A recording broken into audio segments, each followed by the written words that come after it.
And our first speaker is Dr. Antonio Lazcano, who's a professor of biology at the School of Sciences in the National Autonomous University of Mexico in Mexico City.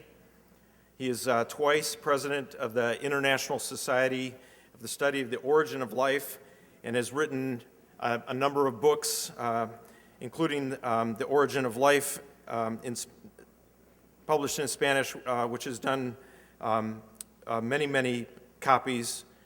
Dr. Lazcano has just been named the director of the new Center for Evolutionary Biology, named in honor of Lynn Margulis, located in the Galapagos, and we're very pleased to have Dr. Lazcano here. Thank you.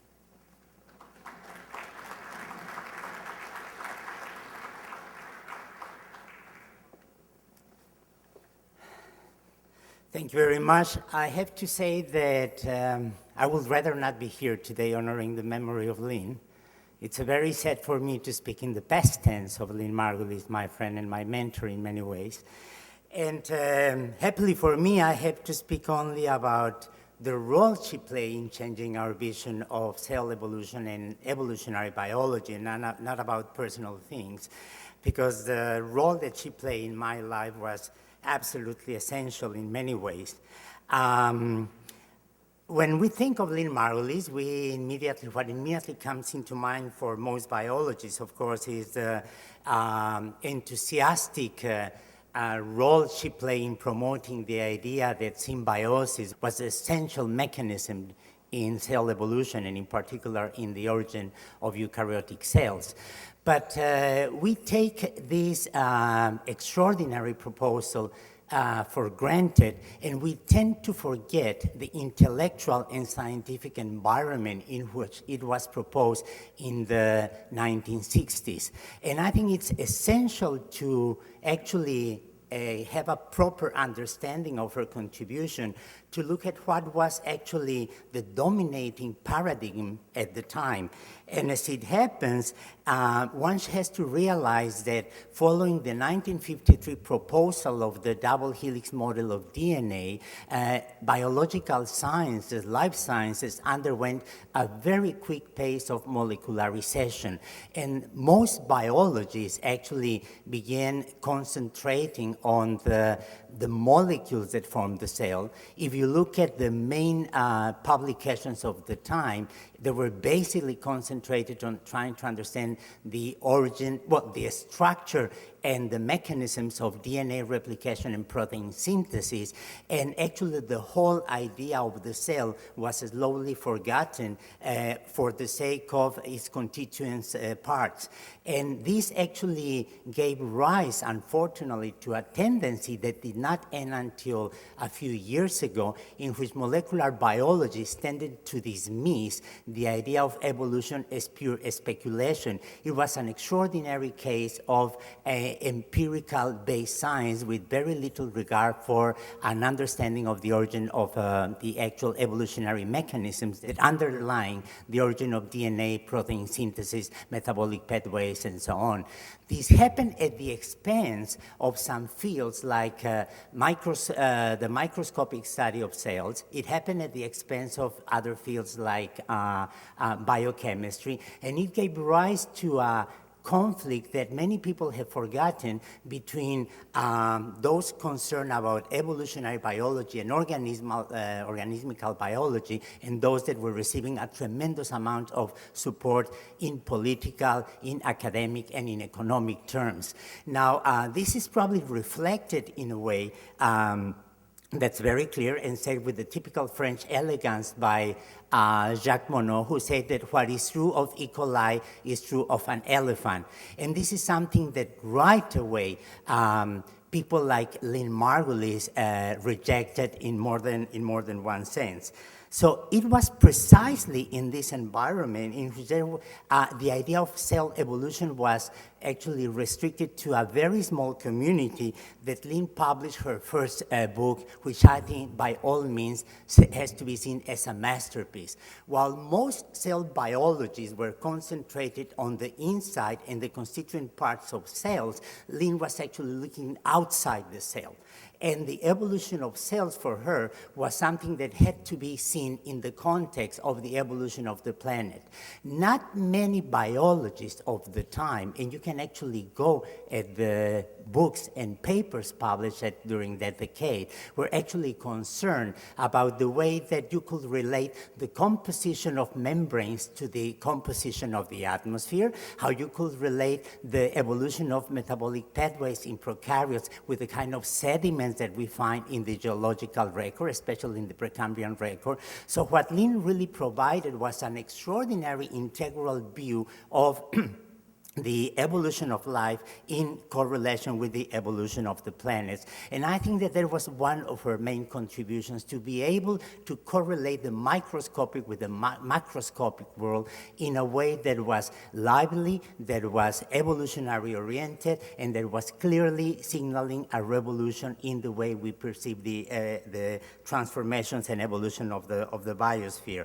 Now, now and then, some people have questioned the originality of Lynn's ideas when it came to endosymbiosis. And it is true indeed that by the end of the 19th century, of the turn of the 20th century, some people had speculated about the role of endosymbiosis in giving rise to mitochondria, chloroplasts, and other constituents of the eukaryotic cell. But I have read very carefully every single paper that was published at the time that has to do with this, and it's very obvious right away that what you see is that, first of all, these papers were produced as part of the intellectual trend against Darwinism. Many people were evolutionists, very few were actually Darwinians, and ideas like orthogenesis, mutationism, and symbiosis were part of this trend against the inheritance, the legacy of Charles Darwin. The other important thing is that most of the papers that were published by Merezkovsky, Polyansky, Fanitsyn, and so on, were actually essentially speculations with very little empirical basis, whereas Lynn actually provided a set of very testable predictions that could be correlated not only with the structure, the morphology, the metabolism of cells, but also with the environment in general. And one thing that we should never forget is that if we keep alive the memory of these predecessors, if you wish, of the idea of endosymbiosis, it was thanks to Lynn efforts. She was the one who actually undug all these papers from the piles of all literature. She was the one who promoted their translation into English. She was the one that went into the archives of the former Soviet Union to recover all this information and made it public again. So if there's something one can never justify, is the assertion that she was not original and that she was not paying proper attention to her predecessors. We know these people, we cherish whatever contribution that made, thanks to the work of Lynn Margulis, which is something that has to be kept in mind.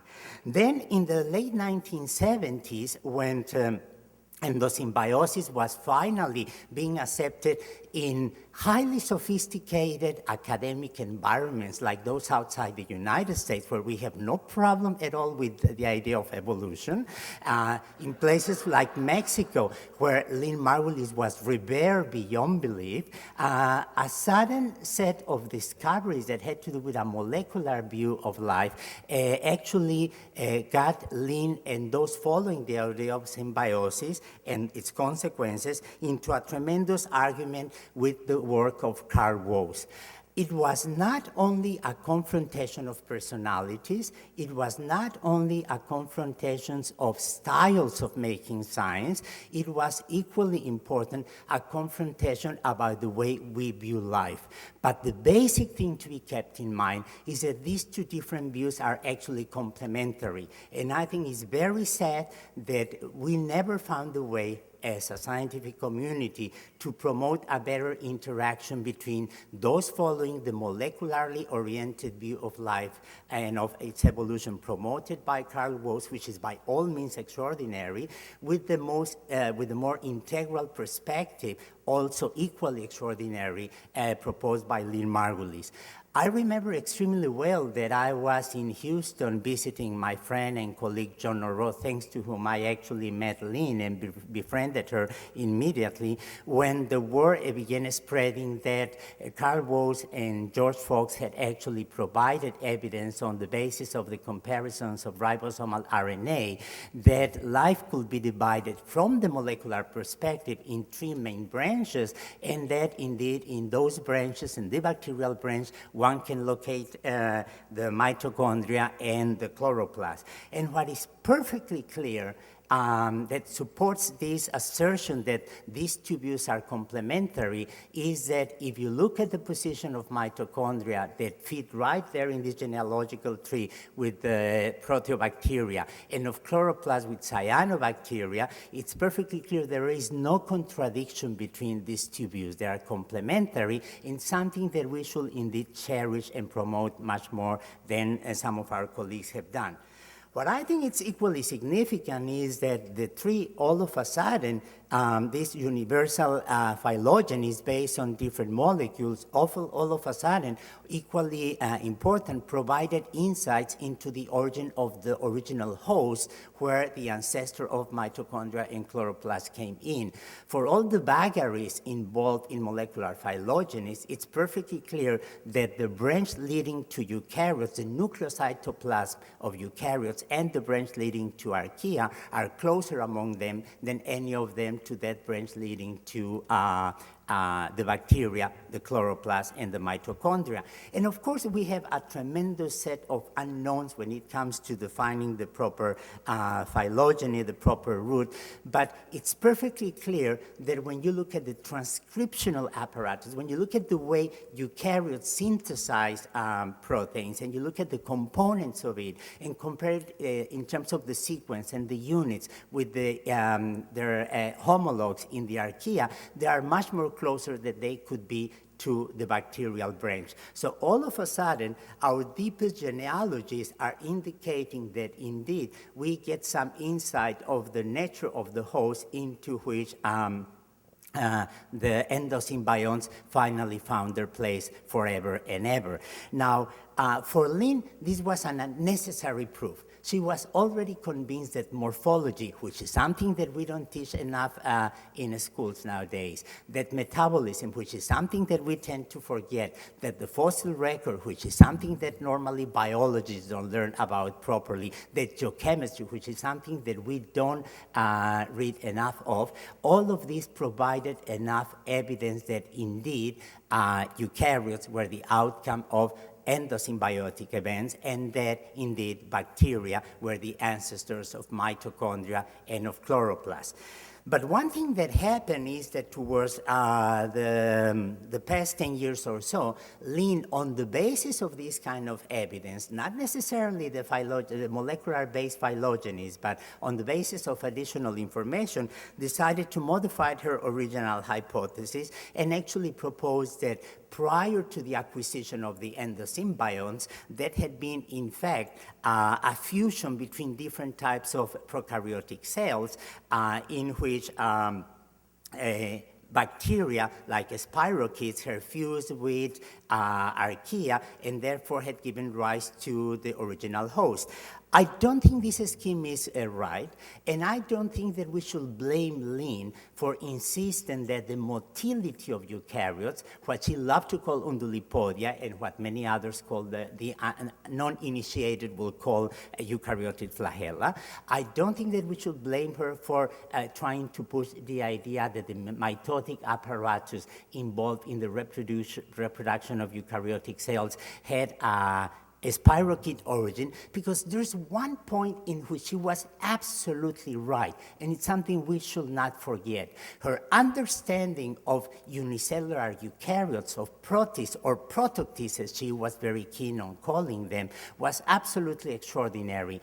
And her direct observation and knowledge of this absolutely surprising microbial world of unicellular eukaryotes had actually convinced her, as we all know, that indeed there are many eukaryotes that move thanks to the symbiotic association with the spirochetes. One can think of Mixotrichia, which actually can move around thanks to the myriad of spirochetes that it has attached.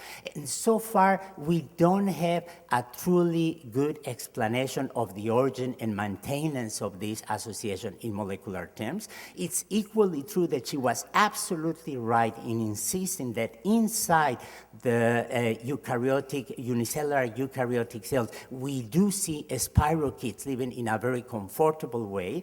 And it's true that she may have misunderstood the significance of these associations for the origin of the eukaryotic flagella, but she was pointing out to a phenomenon that has absolutely, that must be addressed if we want to understand the actual origin and development of unicellular eukaryotes. Her love of unicellular eukaryotes is such, and I'm afraid I have to touch here an intimate detail of her life, that she will carry in her wallet photographs of her children and grandchildren together with the photograph of her favorite protist. And she will actually show us in the middle of elegant dinners and banquets some of her favorite Mixotrichia photographs of some of her favorite Acanthamoeba or diatoms together with the faces of Tonio or any other of her grandchildren. And once teasing her, I asked her, which one do you prefer? And she closed her wallet right away and said, don't ask me those questions. Now, one thing that also has been claimed wrongly so is that symbiosis is a non-Darwinian mechanism. And of course it's not correct at all. I mean, Lynn loved to make fun of Darwin, just like she will make fun of everyone else, which is a way of showing how we should not put in an altar all great figures, but should also always be willing to discuss her ideas. And I think that most of my biological friends in this audience, I think that most of my life science friends in this audience will agree that, first of all, endosymbiosis represents a different form of genetic variation, and we acknowledge that thanks to the inexhaustible efforts by Lynn. Secondly, that the acquisitions of genes and genomes due to endosymbiosis or symbiosis in general is a random event. In other words, it's independent of the advantage that it may confer to the different organisms, the consortia, in their specific environments. There's nothing teleological about the acquisition of endosymbionts. Third, that the biological traits acquired by endosymbiotic events have a previous history which has been shaped by the sieve of natural selection.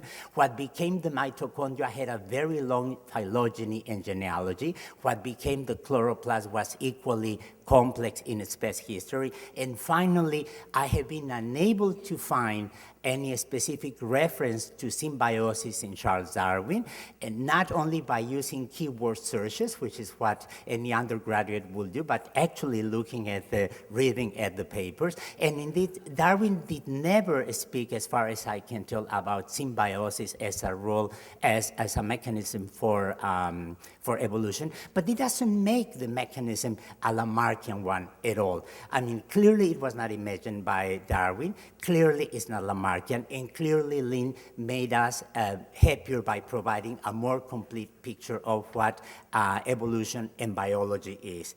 Let me also add that we still have to realize in full the significance of the insistence that Lynn had in promoting the idea of unicellular eukaryotes as one of the most diverse, more complicated groups that we have in the biosphere today. Thanks to Lynn, the study of unicellular protists is not an exercise in Greek etymology. It's a realization of the extraordinary complexity and many strategies that unicellular eukaryotes develop, and the variations that we see in their lifestyles, in their ecological niches, in the way they reproduce, and so on, clearly is a very open field of biological research with extraordinary implications for understanding the rest of the biosphere, and it's unfortunately one of those fields that has not received proper attention in no way, neither from the geologists, neither from the people doing sequence genome analysis or so. So in this way, clearly, we have to honor Lynn's inheritance. The other point that I want to make is that some people will object to her scheme of the 5 kingdoms. But once again, what we have here is something that not any biologist can accomplish. She had a very broad perspective of biology. She had a very broad perspective of the biosphere. And it was this extraordinary knowledge of the intimacies of the different species that allow her to actually divide the biosphere into these 5 major kingdoms. The sophistication underlying her taxonomic proposal did not lie only in her concern about biologists. Once she told me explicitly that she loved the idea of the 5 kingdoms because it was easy to teach. And this is something that was realized by students worldwide. I can assure you that the last time I invited Lynn to Mexico, she gave a lecture in an auditorium that has a capacity for 450 people sitting. We had over 650, and outside the hall were 450, 500 additional people. It was the rainy season. They could not get into the auditorium, but when Lynn finished the lecture, we had to leave to the emergency exits because all the other people enter completely wet because of the shower, but because they just wanted to look at the video that had been taped of her lecture. Lynn was revered in much more complicated and complete ways that my friends in the United States realized.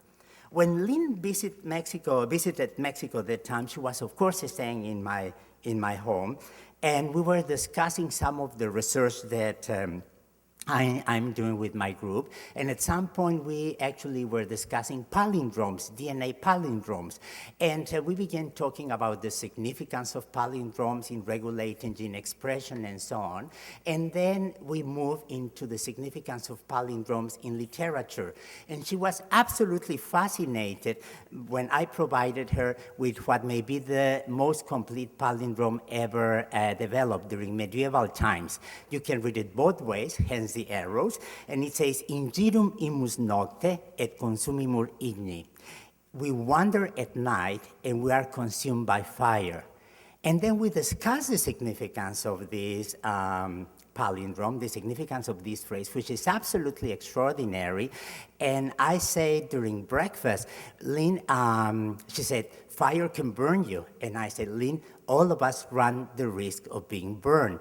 And then, because we had been discussing some of her more contentious ideas about HIV, spirochetes, and so on, she asked me in a tone that reminded me of a little girl. She asked me, do you think I have burned myself? And I said, Lynn, if you have done so, the light still illuminates us. Thank you very much.